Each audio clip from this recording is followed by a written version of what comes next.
Hello friends. You ain't so tough with that bad boy tuck. I'ma get it how I'm living, I'ma walk the walk. Outline my lines, I rap through thought. Yes, people, what's going on? Welcome back to Football Therapy with me, your host, Jan. I hope you're doing well, mate. Genuinely, wholeheartedly, authentically do hope that. Welcome back to Chelsea News. There's a lot. Let's tell you what there is today. I'm going to go through Thiago Silva's words from Chelsea FC because that could be a positive, heartwarming lift in difficult, turbulent times. Chelsea are recalling Andrey Santos from loan from Nottingham Forest. Of course, highly rated player. Why is he not doing well there? Well, happens all the time on loan, sadly, but we talk about could he feature, and I'll cite some stuff from Twitter. Ben Jacobs talking about Mark Guehi, or Guehi, I don't know how to pronounce it, potentially coming back to Chelsea. Oh, and Cy Phillips citing a journalist talking about Victor Osimhen yet again. Lots to get into. Sensational stuff. Also Champions League football last night. That was fun, wasn't it? A little bit of a harsh penalty on Newcastle, although actually, technically by the rules in UEFA, that was a penalty again, in inverted commas. I will be speaking about that and all other things non-Chelsea on my sister channel, Football Yannick. So if you want to go check that out, you are welcome to, as everyone is welcome here on Football Therapy, your friendly neighbourhood Chelsea content creator. If you want to show me some sweet love, like and subscribe. All right then, we'll do the Thiago Silva stuff in just a moment. Nizar Kinsella writes of the Evening Standard. He speaks about Andrey Santos. Let's read the article and then I'll talk about my thoughts on the situation. Andrey Santos is expected to be recalled by Chelsea from his Nottingham Forest loan spell in January, of course, which is essentially in a month's time now. But regulations will limit his next move. Chelsea rate the 19-year-old midfielder highly and are disappointed he played just 7 minutes in the Premier League since moving to Forest, with his solitary start coming in the Carabao Cup. By the way, some people even think that they could can Cooper should he not get a little bit better, and maybe Santos would have had a chance then, but probably you'll never know. The Blues can break the loan arrangement should Santos fail to reach a certain number of appearances by January. That's almost certainly going to be the case.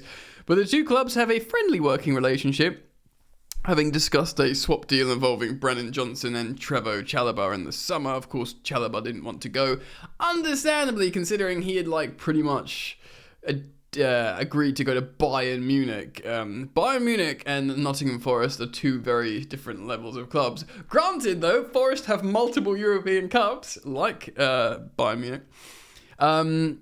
Chalobah in the summer, and would work mutually beneficial solution, basically in talking to them to get Santos back. It wouldn't be spiteful. Chelsea and Forest remain friends. Santos could return to Chelsea despite huge midfield competition from Caicedo, Fernandes, Gallagher, Lavia and Ugachukwu. Wow, when you put it like that, especially with no European football. Though last time I watched the Chelsea midfield play, it was like butter. New FIFA regulations state clubs can only have 7 players out of overseas loans at one time, and Chelsea have reached that number, limiting Santos' loan move to options within English football. Yeah, but that's alright. Porto are one club that I've known to be interested in the one-cap Brazil international, but it's unclear if there's any Premier League interest. Man, that'd be a massive loan. Of course, him being Brazilian, speaks Portuguese, that would be a massive loan. Why didn't we just send him to Porto? I guess maybe we wanted to keep him close and see how he performs in the Premier League. I mean, in theory, it was a good loan. Chelsea could cancel one of their current overseas loans, but may face financial penalties. Of course, winger Diego Moreira could be a prime candidate for having his loan cancelled, having played just 75 minutes for Lyon this season, but that would cost Chelsea a sizable £2.5 million loan fee. Ooh, Diego Moreira. To be honest, when he got a loan to Lyon, I was like, what? For a young teenager, I thought that was a really high-profile loan, really. Lyon, but yeah, we won't spend too much time on this. Look, Santos is a highly rated player. Of course, he captained the Brazil under-20 to that South American Championships. I think he was the player of the tournament as well. Top scorer for midfield, like not even a number 10, not like a Jude Bellingham, like proper midfield, like deep midfield. So really, really impressive from Santos. Dude, you see this all the time. Like, you know, Ethan Ampadu was really, really highly rated. You know, Leipzig seemed like a great move for him. It was disastrous. You know, had a couple in Italy as well that weren't great. I mean, you always get these kind of, you know, Sheffield United was a really good loan, I thought, for him. Didn't they get relegated? But like that sort of back three system that was really sort of innovative at the time with overlapping centre backs and all that kind of malarkey. You think you know a loan, you know? You think you know a loan and you're like, yeah, this is real good. And then it's not. Right, we'll end on Thiago Silva, so a couple of stories. First, Ben Jacobs, CBS reporter, is saying keep an eye on Chelsea. Hey, that's our team, entering the race for a player like Mark Guehi. Pochettino would ideally like some more Premier League experience. You know, what's the deal with freaking Trevoh Chalobah? He's good, isn't he? Or is he not? Have I not looked meticulously enough at Trevoh Chalobah's data to be like, no, he's not good. He's not good enough for what Pochettino is trying to do. Don't get me wrong, Mark Guehi is wicked. He's like been playing for England of late, despite being a super youngster. Of course, he's a Chelsea product. This doesn't really look good enough. And everyone's talking about Livramento, and you know that penalty was not his fault yesterday. An amazing performance out of position away against sovereign wealth fund owned Paris Saint-Germain with like a team of Galacticos. And these are all Chelsea Academy products. I understand why they want to leave. Like, all of them, whether it's maybe not so much Hall. I think Hall just wanted to go and play for Newcastle, like it was his dream, whatever. But you know, your Tinos, your Billy Gilmores, your Mark Guehis, really good players, but it's just so hard to do it. Do you know what I mean? Still, I love Mark. I think he's an amazing player. If we were to buy a Premier League centre-back, if you said, yeah, and you're going to buy a centre-back for the Premier League with Premier League experience, of course it helps how he's homegrown as well. That's massively helpful. If someone said, do you get Mark back? I'd go, yes. I can't remember where he actually played in the first team for us. Of course, he had a couple of good loans. It was at Swansea, wasn't he? And then I don't know if he actually ever played in the Chelsea team, but he's seemingly going from strength to strength. Chelsea, it looks like he's got a bright future in the England team. You know, you'd hope Levi Colwill as well. Imagine like the future of England centre backs, or them two. You know, Lewis Dunk looks like. I mean, right now, if you said to me who he's starting for England, we're not going to go down this road, but I'd probably start Lewis Dunk and John Stones. But yeah, in terms of future, really good options. Mark Guehi, very, very good, right-footed and just intelligent and calm. And we have not had calm for a while. If Poch wants him, he sort of deserves to have a little bit of what he wants, doesn't he? Or does he? We're mid-table, but I feel like we're all in on him, aren't we? Right, in terms of signings, we'll finish on Victor Osimhen. And I'm getting this from outside Phillips Sport on Twitter, or X, formerly known as Twitter. He's citing Sport Witness from a journalista, Anna Kiels, I believe this was Kiles. Quote, Victor Osimhen away in January, ? De Laurentiis has already missed a great opportunity to let him leave for important sums. It would be the second time if Chelsea offer arrives in January. I think he'd go if there's an offer. Ooh! So, yeah, I mean, because he's not going to sign a new deal. That's that. If he doesn't go in January, they'll sell him with not a year and a half left in his deal. They'll sell him with, I know this is like reframing it, but 12 months.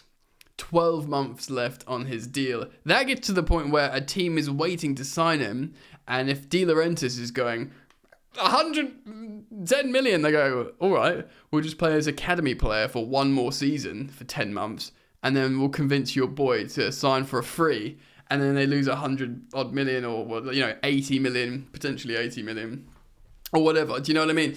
Point being, he can still quote like 100 million with 18 months left, because that's the market. People want Osimhen. It's kind of like something, a freedom that's afforded to him at the moment.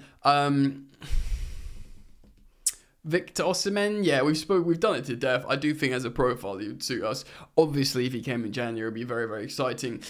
Obviously, at the moment, the Chelsea team, in terms of right now, have bigger problems, and that is just not playing absolutely awful all over the pitch, or being so unpredictable.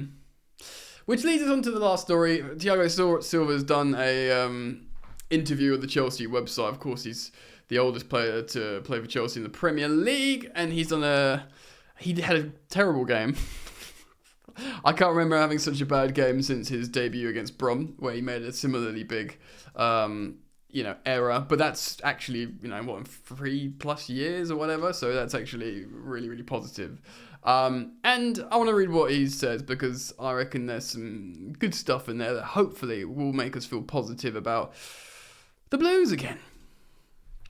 Aged 39 and 64 days old, Thiago Silva made a significant piece of Chelsea history on Saturday. The defender became the oldest outfield player to ever represent the club. Wow, I thought it was in the Premier League, but just ever represent the club. When he featured at St James's Park, that he continues to play at such a high level is a testament to the dedication he has shown towards his craft and effort he puts into his recovery. This is all true, of course. That game he looked 39, but let's judge him on the next game. Has he reached that seminal moment of his career, suddenly I'm 40, out of nowhere? We'll see. Thiago has not done it alone though. A football career contains many obstacles, even if a few players have had to deal with a life-threatening illness, just as he did 20 years ago now. As the Brazilian explains to us down at Cobham, if you want to achieve, I'm going to take notes here, if you want to achieve longevity in the game, it's imperative to have the backing of your nearest and dearest. My family have supported me throughout my entire career. My wife in particular has always been there for me. And we all love Belle Silva. She is proper Chelsea. When we got married, she said she'd always support my decisions, and she still does now, even more so. There are some sacrifices, and there's certain things we can't do together because of how important recovery is. Yeah, and he must take recovery so seriously. If it was up to her, I would still be playing until I was 50. Often we have conversations where I have to remind her how important my recovery is. She's someone who likes going out a lot more. I prefer to stay in more. Well, when you retire, bro, you can go partying all you want. It is pieces of advice such as Thiago finds himself passing onto younger teammates, even putting the youthful makeup of Pochettino's squad to one side. Thiago is clearly the elder statesman by some distance. It is a role he takes seriously and is clearly paying off. With Reece James recently telling us Thiago is the player he turns to for support. So this is interesting. This has been a massive talking point of late, is how is Reece James going to deliver as a captain figure. Thiago says this: I have a really good relationship with Reece James. He's a really good captain, yet to be seen for me, and has a big future because he's a really good listener. And I imagine that's true. It's my job to be a bit of a sounding board now. It's hard because sometimes the players are very different age to myself. What we want to do is speed up the process of understanding, and I think the players are generally good at that.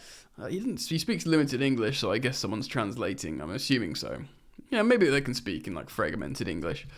Whatever has been, his personality and style of play has ensured his cult hero status. And that's true, isn't it? Thiago Silva is a cult hero. I said, was it yesterday or the day before, that it's such a shame that we didn't, even if we signed him at Zola age 30, he could become a legend. However, there's something that stands Chelsea apart from others in Thiago's mind. It's the fact his two boys, Iago and Isago, are part of the Chelsea Academy, which I really actually love. He says this: I have to say, at every club I've been at, I've felt a lot of love for the clubs, themselves, and the fans. But here, it feels a little bit different because of the fact that my kids are playing in the team too. Yeah, that's just nice. It's just lovely, isn't it? For me, it would be a dream to see them play professionally at Chelsea. I love watching them.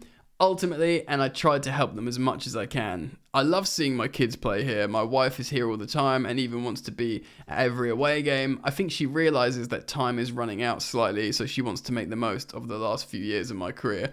Bro, the last few years of your career, should have been a decade ago when that started. When I got here, I felt I felt it was love at first sight, to be honest, and I'm still very proud to be here. And I love that. In the midst of this turgid darkness that, granted, comes and goes here at Chelsea, It is really nice because Thiago Silva is such a footballing legend, and for him and his family to come to Chelsea, and I guess, yes, many of the OGs watching this will remember I had reservations about Thiago Silva, and I wanted to sign Lewis Dunk, which, by the way, England international. I was right about Dunk, even all those years ago. Yeah, I think it's been such an amazing story. Obviously, he won the Champions League. I know he came off in the final, but he's still such an important player.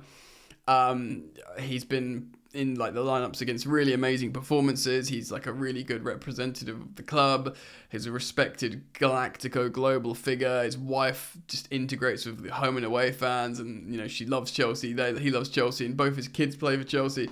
It's just a wonderful story and a feel-good factor in turbulent times. Alright, well I wanted to end on that because I think that's a nice thing to talk about, but do let me know what you think, guys, and everything we've spoken about. Mark Guehi, Victor Osimhen, Andrey Santos return, all that kind of stuff. I look forward to reading your comments, as I always do. I love the fact how you guys converse with each other down there, so thank you for sustaining the wonderful community we have here, and I look forward to seeing you back here very soon, hopefully. Alright, peace.